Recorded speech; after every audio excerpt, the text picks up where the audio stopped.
Samsonite presents the News Hour with Arnab Goswami. For some time now, there has been an ongoing and increasingly heated debate about what the real figure of the 2G loss was. One top official of the CAG says the figure is 2,600 crores. That's of course not the presumptive figure, but the real figure. Well, the CAG itself continues to insist. That's Mr. Vinod Rai. He says the figure is still 1.76 lakhs crores, the presumptive loss.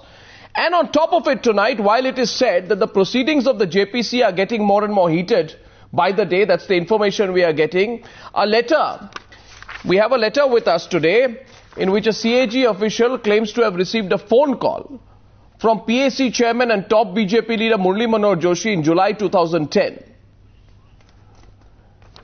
The call came even as the 2G spectrum report was underway. While it is no proof of Joshi having influenced the report in any way, questions are being raised about what compulsion the PAC chairman had to make a call to a CAG official. So I would like to begin by first warmly welcoming Subramanian Swamy, top petitioner in the 2G case, Manish Tiwari of the Congress Party, TSR Subramanian, former cabinet secretary. My first question is to Mahesh Jethmalani. Mr. Jethmalani, isn't this slightly embarrassing? This whole talk that there was pressure being put by Dr. Joshi to call the CAG, an attempt, people are saying, to influence the probe, to hasten the probe, hinting of an urgency in signing off the audit report. Why this urgency, sir? And how are you reading this letter? No, the letter only says that the gentleman received a call from Dr. Murli Manohar Joshi. The contents are completely, not in the public domain. So I don't know what inferences people are making, but desperate people will make all kinds of inferences and all kinds of speculations from the flimsiest of evidence. The best person to ask this question is both the author of that letter and Dr. Murli Manohar Joshi. What transpired? I don't know how the Congress, there's got to be a very fertile imagination or an extremely desperate inclination to make the kind of insinuations that have been made. No, but sir, I think you are certainly not perturbing for the BJP. I think you're underplaying it, sir. No. I think you're underplaying it nicely. But, there's a phone call. What are the contents, for God's sake? The contents are this. How can you make such a big inference? You know the content. I'll tell you the content. The content says, letter 13 July 2010, there was tremendous, quote, there was tremendous pressure on him from parliamentarians, media, etc. about the examination being done by the Public Accounts Committee in respect of recent development in telecom sector, etc., etc. If the probe is further delayed, the executive would get the time to cover up the issue. This is the contents. Now, of course, it's not written by Dr. Joshi. Okay. Yes, it's not written by Dr. Joshi. So I'm saying, how is it an embarrassment for the BJP? That was your pointed question. A pointed question is, what did Dr. Joshi tell this gentleman, who's the author of the letter? You asked Dr. Joshi, and I don't think it will be any embarrassment at all.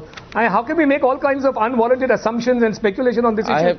I have not made a single assumption. I'm only asking questions tonight. I want to see how Manish Tiwari reads this. Manish Tiwari.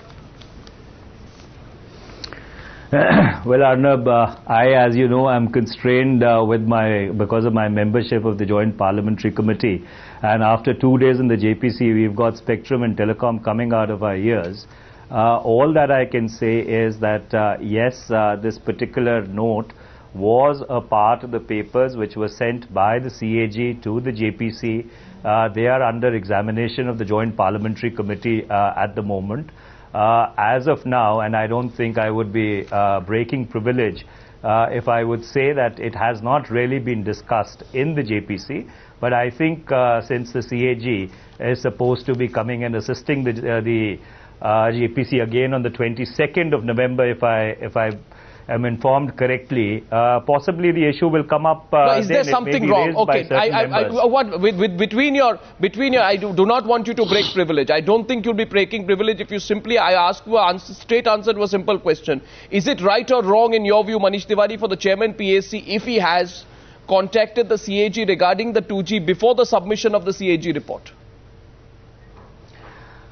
The reason why I cannot, even if I want to give a straight answer, Arnab, is because, as I told you, that these papers have been provided by the CAG to the JPC. They are a part of the bunch which has been sent across.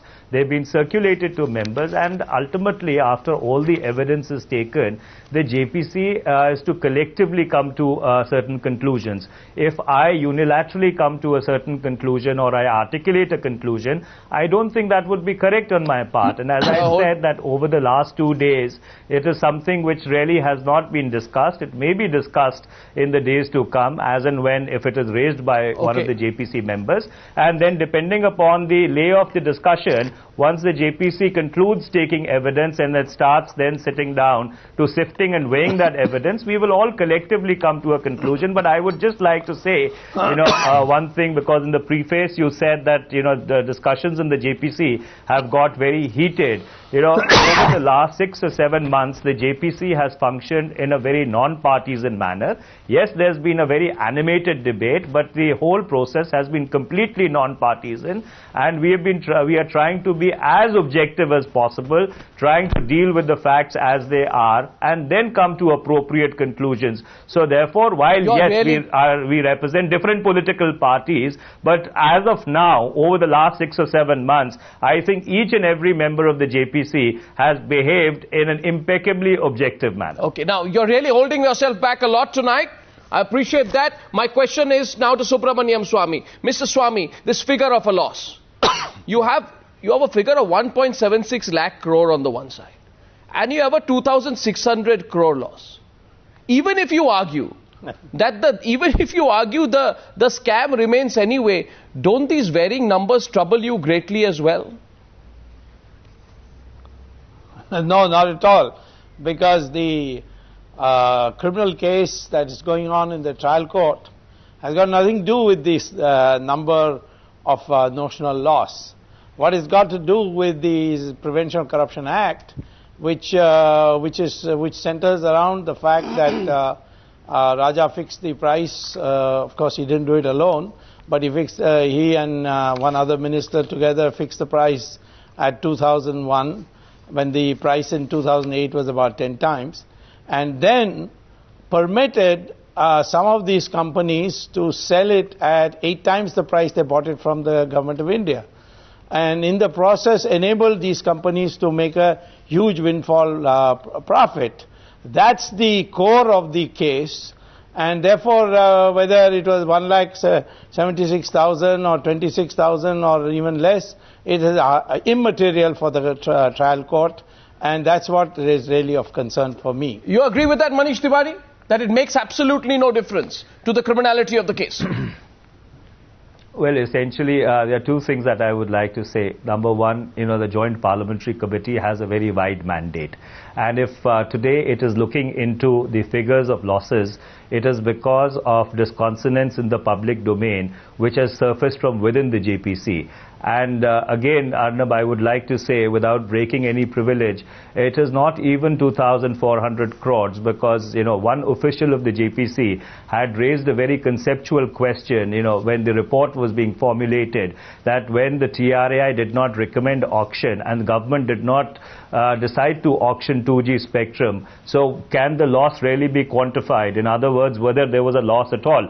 Again, I'm not coming to any conclusions, because that is what the committee has to come to collectively. But all I'm saying is that now you have a range which essentially goes from unquantifiable to a presumptive loss of 1,76,000 crores. So once we've got all the evidence, we will look at it and come to an appropriate conclusion. Insofar as the criminality is concerned, insofar as the criminality is concerned, since the matter is sub judice, the charge sheet has been filed, the trial is going on, I think as it would be fair to allow the JPC to come to its own conclusion, I think it would be fair to allow the trial court to come to its own conclusion. No, Manish, there was a fundamental problem. The Singh's figure which you are quoting talks about the actual loss suffered by the government as opposed to a presumptive loss stated by the CAG. So I don't think it really does it really diminish it. TSR Subramaniam, this whole debate that the figure is lower,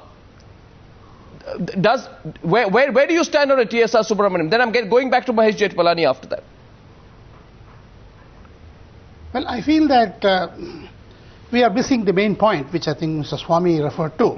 The main point is, was there huge loss to government?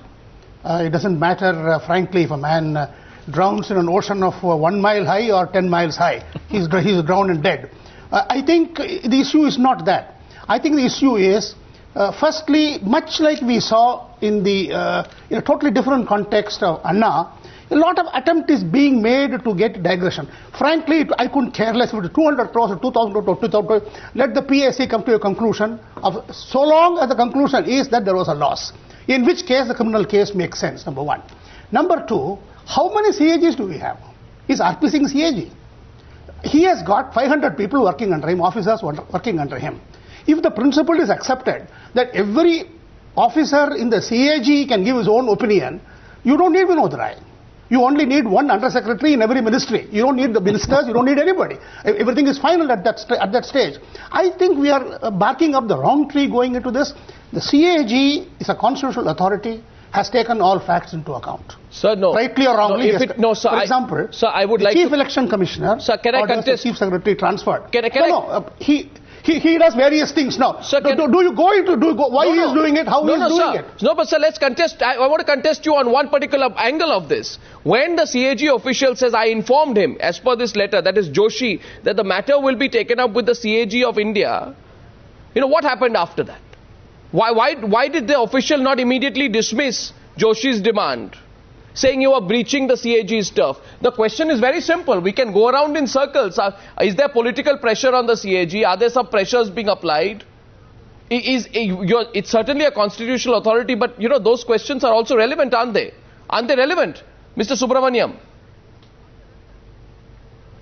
They are relevant to this extent. Look, let me come back now. We have had 10 to 15 CAGs in the past.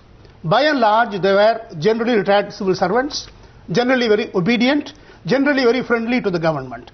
To a large extent, October of 2010, Vinod Rai was an unknown commodity, like Seshan was an unknown commodity sometime in 93.